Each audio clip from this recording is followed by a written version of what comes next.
Hey, welcome to the Daily Drive podcast. Hope your new year is off to a great start and that you've already lost 30 pounds, you've read 100 books, you've organized your garage and ran a marathon already. We all have goals that we like to achieve in 2024. But for a few minutes each weekday, we're just going to try to get after the most important one, getting to know God. We're walking through the fourth book of the New Testament section of the Bible called the Gospel of John. Again, gospel means good news, and John writes this good news about Jesus coming to earth. There are four different Gospels, Matthew, Mark, Luke, and John, all written with a different perspective, different details through a different lens, which with different audiences in mind. Like Matthew is primarily writing to a Jewish audience, showing how Jesus came through the family tree of Abraham, to whom God promised long ago to bring the Messiah to earth through his family. Mark focuses in on Jesus coming from the humble beginnings in Nazareth and living his life as a humble servant. Luke is more detailed, more chronological, and he's writing to a broader audience, showing how he goes all the way back to Adam instead of Abraham for the lineage of Jesus. And John shows how this incredible man that he had the privilege of hanging out with for 3 years, this man that loved and taught and touched and included and embraced and healed and delivered and died and rose from the dead, how he is the eternal God. We talked about that yesterday. If you missed it, you can go back and check it out. Matthew and Luke include a narrative about the birth of Jesus. That's where all the angels, shepherds, stars, mangers, wise men, etc. come from during our celebration of Christmas. But John really doesn't include a birth narrative other than this brilliant, and it gives me goosebumps every time I read it, this brilliant verse in verse 14. And the Word became flesh and made his dwelling among us, and we have seen his glory, the glory of the one and only Son who came from the Father, full of grace and truth. John simply writes, the eternal Word, the one who is the beginning, the one who flung the stars into space, he moved into our neighborhood. He wrapped himself in our flesh, proclaiming that God can be known. He is a down-to-earth kind of God. I love that phrase. I circled it in my Bible. He made his dwelling among us, because that's always been God's desire, to be with us. And that's what he wants for you and me. That's all he's ever wanted. When he looks at you, he sees his child created in his image and radically loved. He sees someone he's always just wanted to do life with.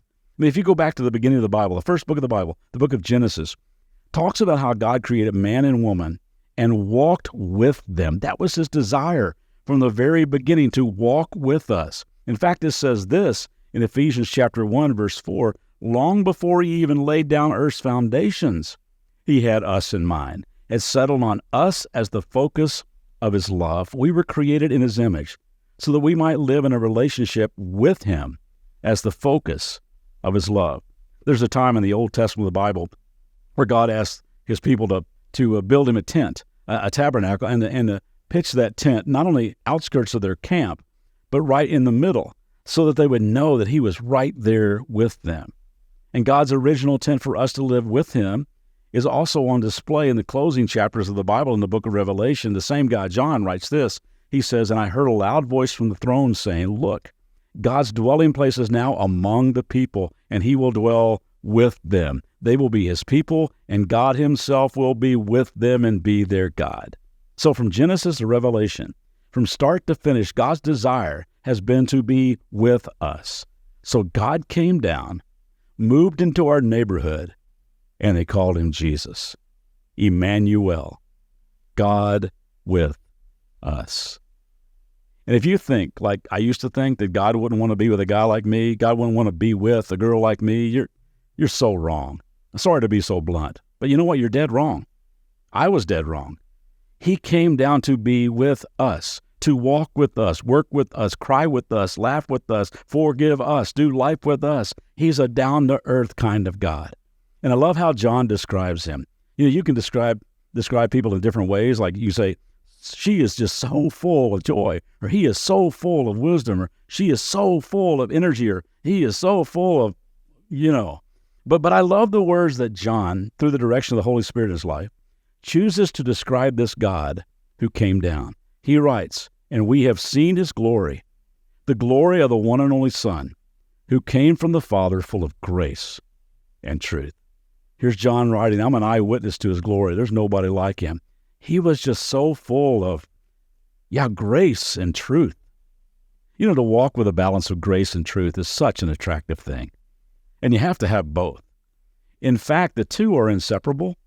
Truth without love is brutal. Love without truth really isn't love. And Jesus was full of both. And I want to be full of both, don't you? To know the truth of who God is and who I am in his eyes, and to see the world through the grace-healed eyes, loving people the way Jesus did, I want that to be true of me. So maybe we can all start this day with a prayer like this. Jesus, thank you for moving into our world, into my world. I want to do life with you today. Keep me aware of your presence today. Help me move among people with grace and truth. Grace and truth. Grace and truth as we do this day together. I'm praying for you today. See you back tomorrow. Have a great day.